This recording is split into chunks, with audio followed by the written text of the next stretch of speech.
자, 그러면 자주참변에 대해서 조금 더 들어가 볼까요? 네. 앞서 제가 여러분한테 크게 보면 세 개의 덩어리의 독립군들이 있다고 그랬지 않습니까? 북한도, 연해주, 자유시 지역에 있던 한인 보병 자유대대 세 그룹이 있다고 그랬잖아요. 이들이 왜 모였냐라는 거예요. 적군이 볼셰비키가 야 모여! 그래서 모인 게 아니라는 거예요. 이들은 모이는 데 따른 이유가 있었어요. 세력을 하나로 모아서 어떤 상황에 대비해야 되느냐라는 거였습니다. 두 가지 상황을 고려해야 되는데 만주에서는 일본군이라기보다는 일본과 싸워야겠죠. 일본군하고 싸우는 거는 1931년 만주사변 이후가 되겠으니까 일본과 싸우기 위한 독립군들의 세력 결집이라는 목적이 있었지만 시베리아 러시아 땅에서는 일본군이 이미 가 있었습니다. 최하 7만 명의 병력들이 1919년 20년에 러시아 땅에 있었어요. 연해주 지역이나 노령 지역에 있었단 말이죠. 자, 거기에 사는 조선인 독립운동가 입장에서 당시에 러시아 혁명이 일어나갖고 적군 편하고 백군 편이 있었는데 백군의 뒷배경에 일본군이 있었어요. 내가 사회주의점에 동조하든 동조하지 않든 내가 백군 편에 설 수 있어요, 조선인이라면? 그거는 뭐예요, 결국? 일본과 같은 편이라는 이야기인데 결국은 많은 독립군들이 적군 편에 서서 독립운동을 할 수밖에 없다라는 거예요. 이념에 동조하든 안 하든. 자, 이들은 백군과 싸우는 게 곧 일본군과 싸우는 것이고 러시아 땅에 있는 일본군과 싸우는 게 곧 독립운동의 일환이었던 거예요. 그래서 그 큰 덩어리로 러시아 땅 두 지역에 있던 독립군들도 사실상 독립군이라고 말할 수 있습니다. 그래서 세 세력이 하나로 모아서 러시아 땅에 있던 일본군을 물리치는, 백군을 물리치는 전쟁을 해야 된다고 생각하는 사람이 있었고, 또 한 부류는 이걸 다 모아서 그렇게도 싸우지만 만주로 돌아가서 싸워야 되는 거 아니냐, 독립전쟁을 해야 되는 거 아니냐 생각하는 사람들도 있었어요. 특히 후자의 사람들은 1920년 봉오동 정산리 전투 때도 그랬지만 독립전쟁이라고 생각했단 말이에요. 독립전쟁은 어느 와중에 일본군한테 밀려가지고 내가 비록 북만주를 거쳐서 러시아 땅으로 갔지만 언젠가는 돌아와야 된다라는 생각을 갖고 있었을 거 아니에요. 그래서 돌아와서 다 합쳐갖고 돌아와서 다시 독립전쟁 하자 이런 생각을 갖고 있는 사람도 있었어요. 전자와 같은 생각이 강한 사람들이 한인 보병 자유대대 쪽을 이끌던 그룹들이에요. 그게 흔히 역사에서는 사회주의운동의 파벌에서는 이르쿠츠크파라고 이야기합니다. 이르쿠츠크파라고 합니다. 이르쿠츠크라는 도시의 이름을 따서 거기서 자기들 창당대를 열었거든요. 그렇기 때문에 이르쿠츠크파라고 이야기합니다. 그 세력이라면 돌아와서 여기서 독립운동을 해야 되는 거 아니냐라고, 만주로 돌아와서 계속 독립전쟁을 해야 되는 게 아니냐라고 생각했던 그룹들은 사실은 이동희의 상해파 쪽 의견에 가까운 사람들이었어요. 나중에 자유시참변이 끝난 다음에 결국은 이 독립군들이 하나로 특립고려여단을 만들어서 이르츠크로 갔다고 말씀드렸지 않습니까? 이동희는 이 특립고려여단의 지휘권, 군 지휘권을 반드시 조선인이 자신의 그룹이 갖기 위해서 엄청나게 로비를 해요. 실제 21년, 22년에. 그게 좌절되는 길 합니다만 노력을 하는 거예요. 그 이유가 거가 있습니다. 제가 이 이야기를 여러분한테 드리는 이유는 왜 뭐였느냐? 통일하기 위해서, 통합하기 위해서다 라는 겁니다. 그리고 그 과정에서 일어난 충돌이다. 근데 그 충돌은 엄밀히 말하면 북한도에서 넘어간 독립군하고 상관없어요. 엄밀히 말하면 여기 있는 사할린 의용대하고 한인보병자유대대의 헤게모니 싸움인 거예요. 누가 주도권을 쥐거냐, 군사권을. 그건 능력하고 문화와 무관한 겁니다. 요즘도 그건 마찬가지지 않습니까? 개인의 능력과 무관하게 주도권 다툼을 하는 거잖아요. 그런 걸로 이해하시면 돼요. 그리고 그 뒷배경에, 각자 뒷배경에 소련 공산당의 뒷배경이 각자가 있었던 거예요. 이건 소련 공산당의 잘못이죠. 그래서 충돌이 일어났는데 결과적으로 보니 왼쪽, 제가 지금 왼손 쪽에 있는 한인보병 자유대대 쪽 사람들, 즉 이르츠크파 계열의 백그라운드가 더 힘이 있었던 거예요. 당시에. 그게 바로 동양비서부예요.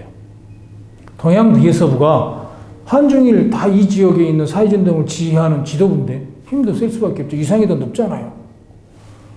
스탈린 운영대 배경은 치타라는 특정 지역에 있는 공산당의 조직, 지방 조직에 있는 조직의 후원을 받고 있는 것에 불과했어요. 그러니 밀릴 수밖에 없는 거 아닙니까? 자, 그 과정에서 주도권 다툼 과정에서 이게 통합을 못하고 내가 지휘를 해야 된다고 해서 일어난 싸움인데 그 배경의 밑에는 바로 그러한 게 있었다. 다시 말하자면 독립전쟁을 하긴 해야 되는데 하나가 힘이 합쳐야긴 해야 되는데 어떻게 합치고 왜 합쳐서 앞으로 무슨 싸움을 할 것인가에 대한 생각의 차이가 존재하는 거다라고 하는 부분이다. 앞서도 말씀드렸지만 제가 지금 방금 이야기한 이 내용이 문서상으로 조금씩 확인이 되지 않아요. 아직은. 좀 더 명확하게 확인될 필요가 있습니다. 문장에서 한두 문장 정도는 확인이 되는데 그걸 정말 문건으로 이래서 해야 된다라고 자기 주장의 당위성을 이야기하고 A라는 이유 때문에 B를 결정했다라고 할 정도의 자세한 내용이 나온다면 당시 사람들의 갈등의 이유를 좀 더 정확하고 명료하게 설명할 수 있겠죠. 그건 조금 후일을 기약하고요. 오늘 제가 말씀드린 수준은 그렇습니다. 그러면 북한도에서 봉오동 청산리 전투를 치렀던 독립군들은 왜 넘어갔냐? 그러면 처음부터 알고 넘어갔을까요? 야, 러시아 땅에 가서 우리 하나가 되자. 아니죠. 북한도에서 백두산을 향해서 가다가 일본군의 추격대에 뿌리기가 잡히면서 청산리에 싸워서 방향을 틀어서 북쪽으로 올라갔다고 말씀드렸죠. 북쪽으로 쭉 올라갔습니다. 북쪽으로 올라간 이 독립군들은 처음에는 뭐 했겠어요? 전투를 했으니 두 가지가 걸리겠죠. 총알이 없어요. 당시 독립군들 1인당 400발 이상의 총알을 갖고 있지 않았습니다. 여러분 400발이면 오늘 한국군 보병이 하루 전투에서 쓰인 개인 화기로 쓰는 총알의 양에 택도 없는 양인 거예요. 그거를 청산리 전투 6일 동안 썼다고 생각해 보세요. 다 소진된 거죠. 무기가 없는 거나 마찬가지가 돼버리는 거죠. 그게 하나가 있죠.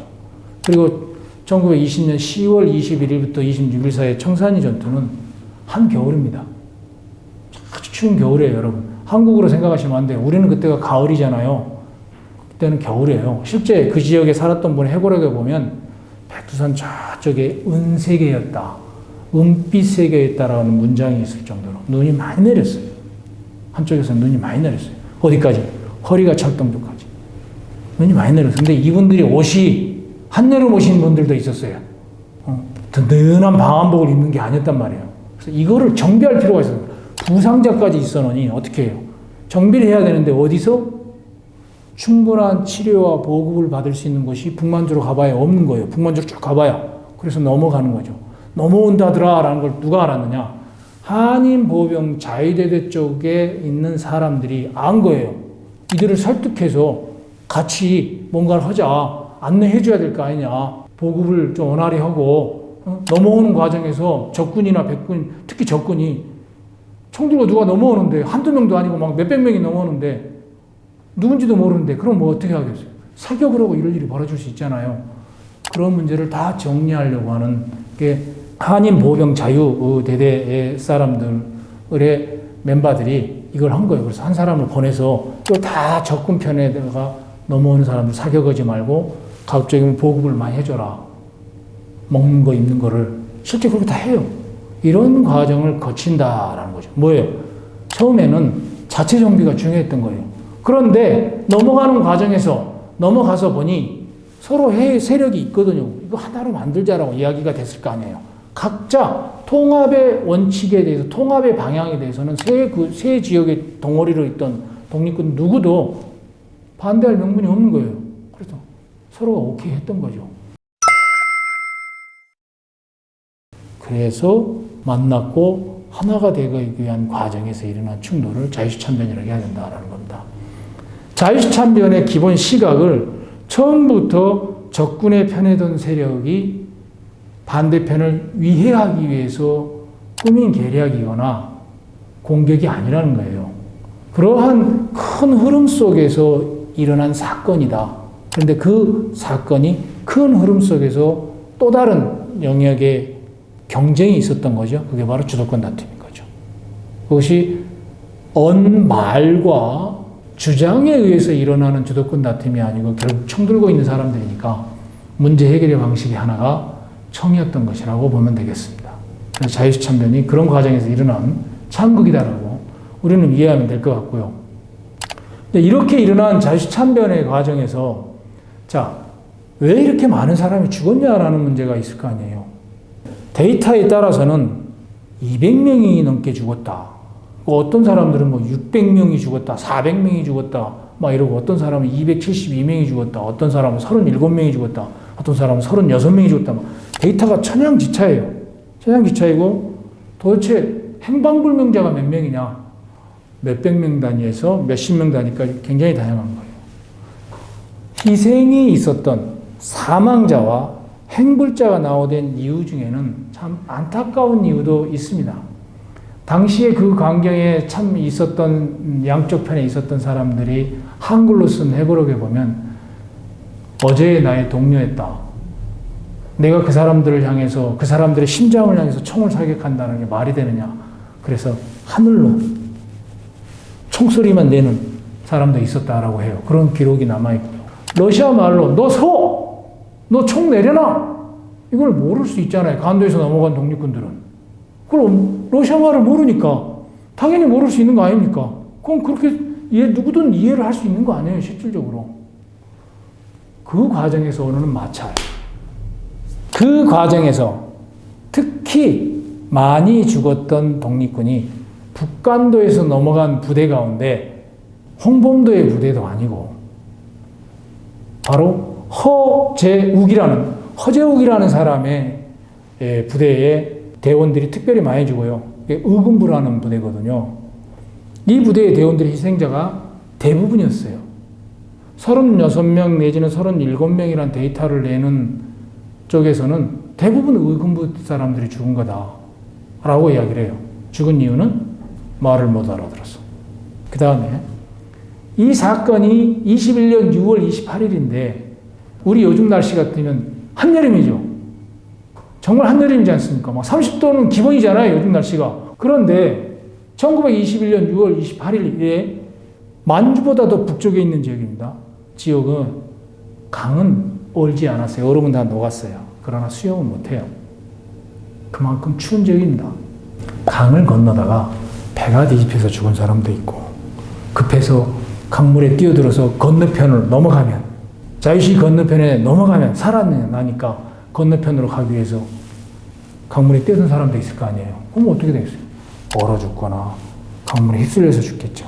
그러다 보니 핵물자가 나올 수밖에 없는 경우도 있었다. 자유시참변은 그러한 무장해제 과정에서 일어난 건데 그것이 하나의 세력을 통일하려고 하는 과정에서 일어난 갈등의 연속이었고 그것을 촉발시킨 계기는 하나는 주도권 싸움이고 하나는 파벌 대립이다 라고 하는 측면이 있다는 거죠. 그러나 처음부터 이념적인 색깔을 갖고 접근한 것도 아니고 처음부터 상대방을 없애기 위해서 접근한 것도 아니라는 것입니다.